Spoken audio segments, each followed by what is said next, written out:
Hello. ചില സിനിമയിൽ നമുക്ക് നായകന്മാരെക്കാൾ കൂടുതൽ സ്നേഹം തോന്നുന്നത് വില്ലന്മാരോടായിരിക്കും അല്ലേ?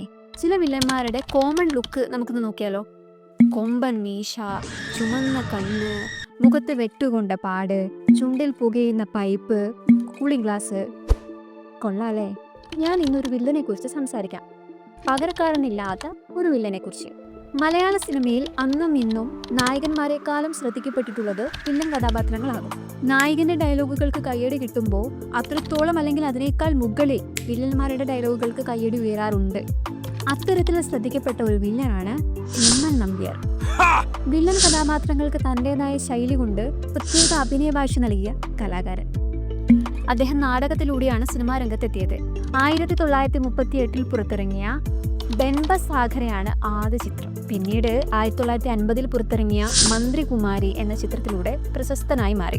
വേലക്കാരൻ, കാട്, മക്കളെ പെറ്റ മഹാരാശി, കർപ്പൂരക്കരശി എന്നീ ചിത്രങ്ങളിലൂടെ പ്രേക്ഷക മനസ്സിൽ തൻ്റെതായ ഇടം നേടി. 1952 പുറത്തിറങ്ങിയ അമ്മ എന്ന ചിത്രത്തിലൂടെയാണ് മലയാള സിനിമയിലേക്ക് കടന്നു വരുന്നത്. പിന്നീട് Athmasakhi, Kanchana, Jesus, Thacholi Ambu, Shakthi, Thadavara, Sharjah to Sharjah എന്നീ മലയാള സിനിമകളിൽ അഭിനയിച്ചു. 1952 ജംഗിൾ എന്ന ഇംഗ്ലീഷ് ഫിലിമിൻ്റെയും ഭാഗമായി 1000-ലധികം സിനിമകളിൽ അദ്ദേഹം അഭിനയിച്ചിട്ടുണ്ട്. MGR ആണ് നായകനെങ്കിൽ വില്ലൻ എമ്മൻ നമ്പ്യാർ എന്നായിരുന്നു അന്നത്തെ രീതി.